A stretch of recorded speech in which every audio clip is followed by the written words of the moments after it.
Well, you would work a lot with the Wyatt family in NXT.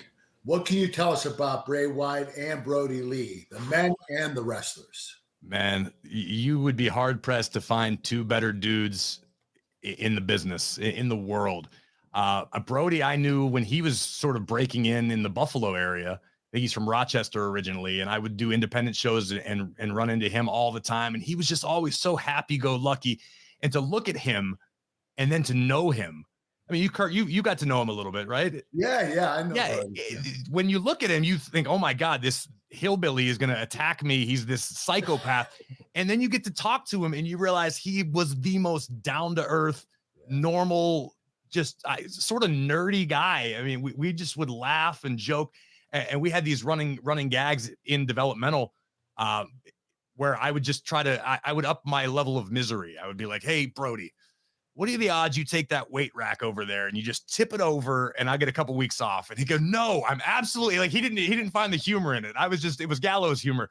And, but I remember when we first were in FCW together, he and his family very early on came over to my family's house for Thanksgiving because we were all the island of misfit toys. None of us had any family nearby. We were all, from everywhere around the globe. And just his laugh and his smile, and John was just such a sweetheart of a human being. It's still surreal that he's gone, and the same extends to Wyndham. Wyndham, I got to know very early on in my WWE tenure because he had been up with the Nexus and got sent back down, which ordinarily, when you saw that happen, it wasn't good. You were being sent back down to exactly. You were being repackaged until they just decided that the next round of cuts was coming. And we saw that happen too many times to count. So I think we all assumed he was on that same path. And I think Wyndham himself felt like he was on that same path, which is where Bray Wyatt came from.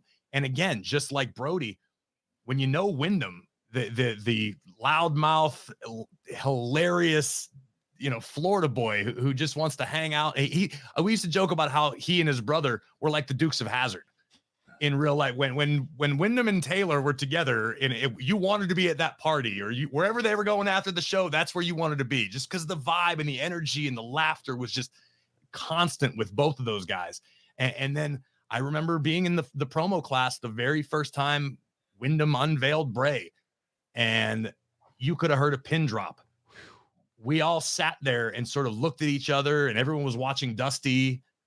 And I don't think Dusty said anything for 30 seconds or a minute. Did you guys know he was that articulate? No one had ever seen, again, Wyndham do anything like that. Talk about, you know how, Kurt, most of the guys that you interact with, their character isn't that far of a stretch from who they are. It's part of them, yeah. It is. It's turned up to 11. The old adage. It's me with my volume turned up. Wyndham was the antithesis of Bray Wyatt. Wow. And to see him disappear into a closet or a empty locker room before promo day, he would vanish for 20, 30 minutes and then he would just walk in and walk right up in front of the camera and start to go. And the stuff that came out of his mouth, we were all sitting here going, what does it have to do with wrestling?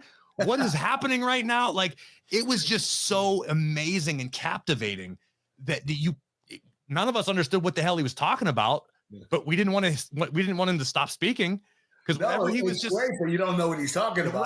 Right. It was just like, it was confusing, but it was interesting and it was terrifying.